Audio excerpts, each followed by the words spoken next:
Pemirsa, bagaimana sebenarnya perhitungan penetapan harga premium dan solar bersubsidi dan sudahkah pemerintah transparan pada masyarakat tentang dasar penetapan harga ini? Bersama kami di studio sudah hadir peneliti utama Pusat Pengkajian Energi UI dan staf ahli kepala BPH Migas Eri Sudarmo. Selamat malam, Pak Eri. Malam, Mbak. Selamat datang di Icon Outlook, Pak Eri. Iya, terima kasih. Terima kasih Pak Eri sudah di sini. Pak Eri, kalau kita lihat harga BBM naik lagi. Tapi masyarakat masih bingung ini, reaktif. Sebenarnya seperti apa harga keekonomian, premium dan juga solar? Bagaimana sebenarnya Anda melihat transparansi kenaikan harga dua jenis BBM ini, Pak? Begini, kalau kita lihat, ya, jadi kita harus lihat dari crude ya. Dasar daripada crude itu bahan baku masuk ke dalam kilang. Sekarang 56 ya, $56 per barrel. Dengan ongkos production kilang processing itu tinggi-tinggi kalau memang dia ikut di dalamnya proses yang kimia menjadi kurang lebih $60 per barrel.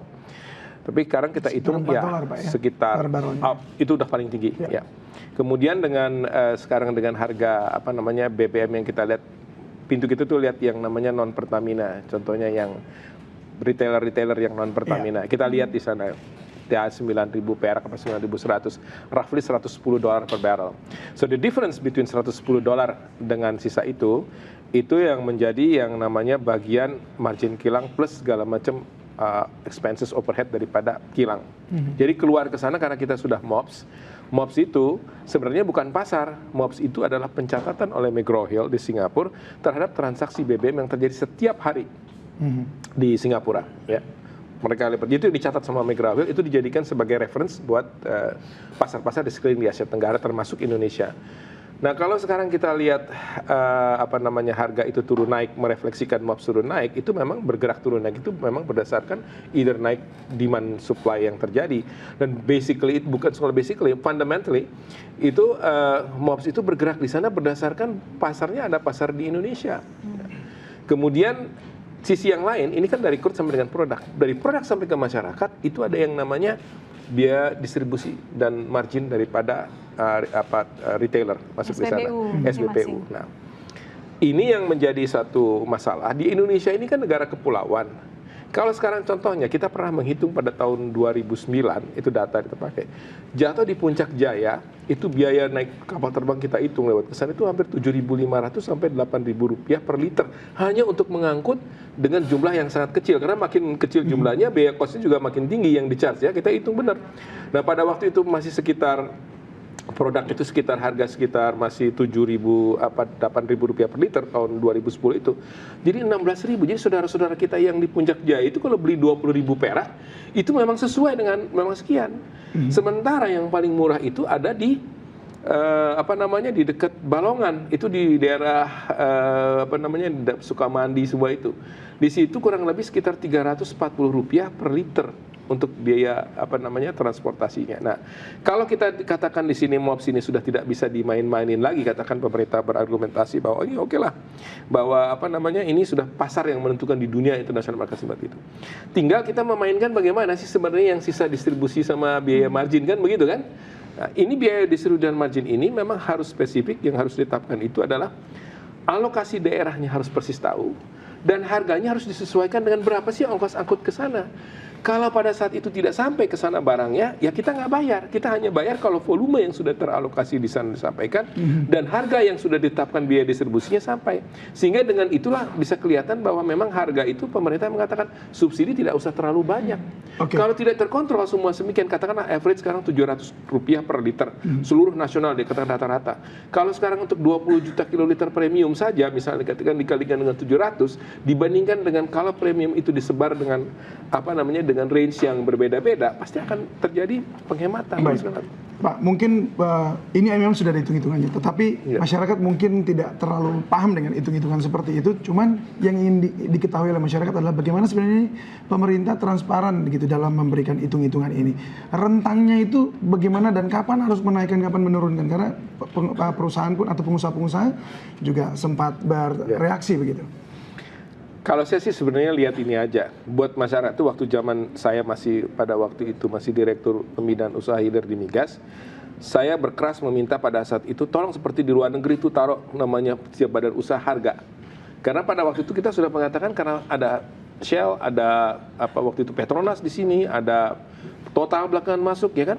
Itu mereka harus mengumumkan setiap hari karena pergerakan pasar itu yang terjadi setiap hari. Jadi mereka itu akan memasarkan berapa sih hari ini per liter yang namanya 92, oktan 92, berapa oktan 95 hari ini.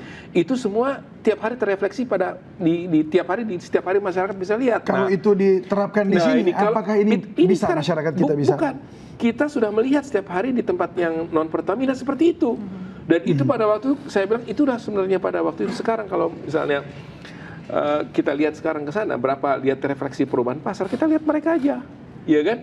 Ya. Sebenarnya kalau kita sekarang melihat mereka sekarang hari ini berapa Shell jual, berapa Total jual hari ini, kita tahu bahwa pergerakan disitulah sebenarnya real market yang mereka dapatkan dari sana, pergerakan real market, ditambah mereka fix biaya distribusi dan margin ya kan mereka sudah masuk Jakarta, jadi ini Bandung dan Surabaya. Bapak, idealnya adalah kita harus melihatnya bahkan setiap hari begitu untuk mengawasi ini atau lebih kepada dievaluasi 2 minggu sekali, sebulan sekali begitu. Kalau dari sisi pemerintah, karena pemerintah bukan badan usaha, pemerintah nggak mungkin merasakan setiap hari. Makanya itu kan sebulan. Badan usaha karena dia memang terrefleksi kepada untung ruginya dia, berapa hari ini saya beli, berapa hari ini harus saya jual, saya beli kemudian sebulan yang lalu, tapi saya harus bisa jual 2 sebulan ke depan. Dia ini bukan main harus menghitungkan ini. Sementara pemerintah kan sebagai pemilik kebijaksanaan dia nggak dagang. Jadi oke lah 1 bulan kita tanya sama Pertamina bagaimana? Ya Pak 1 bulan ya kan kami melihat perkembangan 1 bulan nanti kita refleksikan perubahan 1 bulan betul ada perubahan exchange rate dalam waktu 1 bulan itu kan harus terhitung memang kedapat. Jadi memang soal transparansinya atau pemerintahnya karena majority daripada fuel kita, oil fuel kita yang sampai ke masyarakat 85% adalah BBM subsidi. Iya. Jadi oleh karena itu penanggung jawab daripada BBM subsidi itulah yang harus bisa menjelaskan sama pemerintah. Baik. Ini harus transparan, ya kan? Ini memang betul nggak? Apalagi sebulan terakhir sudah ada 2 kali kenaikan harga BBM ya, Pak Eri ya. Memang naik, tapi karena memang kurs juga memang tidak terkendalikan, kita juga dan mereka itu belinya itu mungkin sebulan yang lalu, ya kan? Pada saat mereka jual tiba-tiba harganya ya naik, padahal waktu itu mungkin harganya memang ya ini berbeda. Jadi kita lihat misalnya Pertamina nih sempat mengajukan bahwa harga keekonomian yang ideal adalah 8.200 tapi ditolak oleh pemerintah. Jadi sekarang penetapannya ada di 7.400. Ini menurut Anda sebenarnya bagaimana? Apakah ini ideal dan selisihnya itu nanti ditanggung oleh Pertamina atau bagaimana ini Pak? Kan begini, pemerintah menetapkan nih, kalau harga dari sisi Pertamina otomatis sebagai badan usaha ya, Pertamina bertindak sebagai badan usaha. Kalau saya menjual lebih tinggi daripada saingan saya, ya kan di luar, maka saya juga akan kehilangan pasar. Pasti masyarakat pindah kalau misalnya jual. Jadi itu ada range harga yang selalu dijaga. Sebagai badan usaha nih, kalau kita sebagai badan usaha sama-sama, saya nggak mau gue nggak mau dekat-dekat harga di situ supaya konsumen tidak berpindah satu.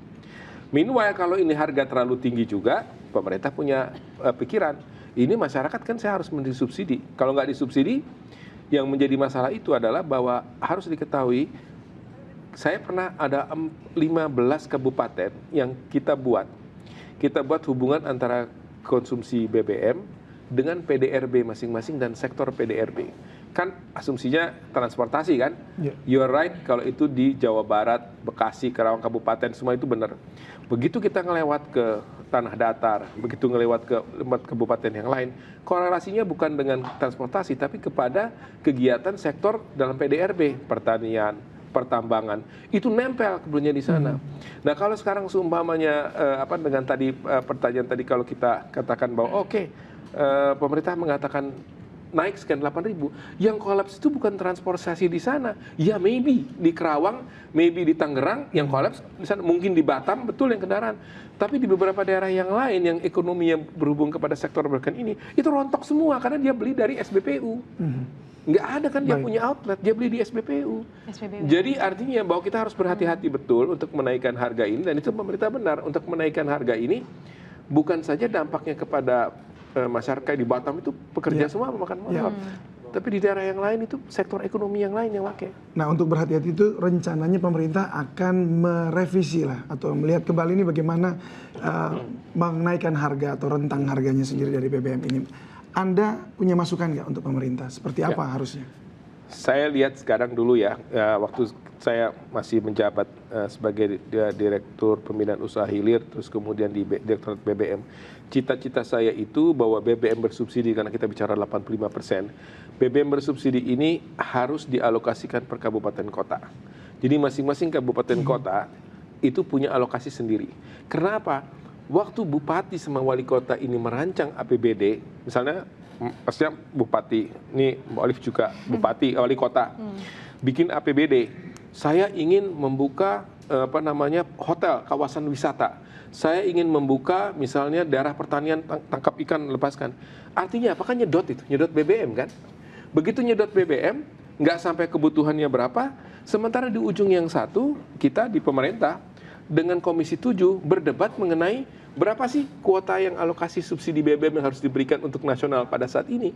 Bayangin kalau nggak pada wali kota sama gubernur dan bupati tidak marah-marah terus protes kepada Menteri Energi karena nggak pernah cocok. Nggak pernah cocok. Ya nggak pernah cocok karena kebutuhannya. Nah, pada saat kebutuhan itu diajukan, yang timbul adalah pertama, berapa sih kebutuhan itu? Sektor mana yang butuhkan? Ya kan, sektor di dalam perekonomian dia. Kemudian jenisnya harga berapa? Jadi bupatinya bisa ngomong, Pak, kalau ini dinaikkan harga sekian, kolaps kami punya ekonomi. Boleh deh kalau begitu disubsidi. Ini disubsidi sekian, baik. Kesan ditutup, sisanya kita masukkan yang non-private, berarti yang non-subsidi. semuanya dialokasikan khusus untuk masing-masing daerah. Untuk masing-masing, sesuai dengan sektornya. Baik, Pak Eri, terima kasih banyak sudah berbagi Terima bersama kasih kami banyak. di Connected. Selamat malam, Pak Eri. Selamat malam.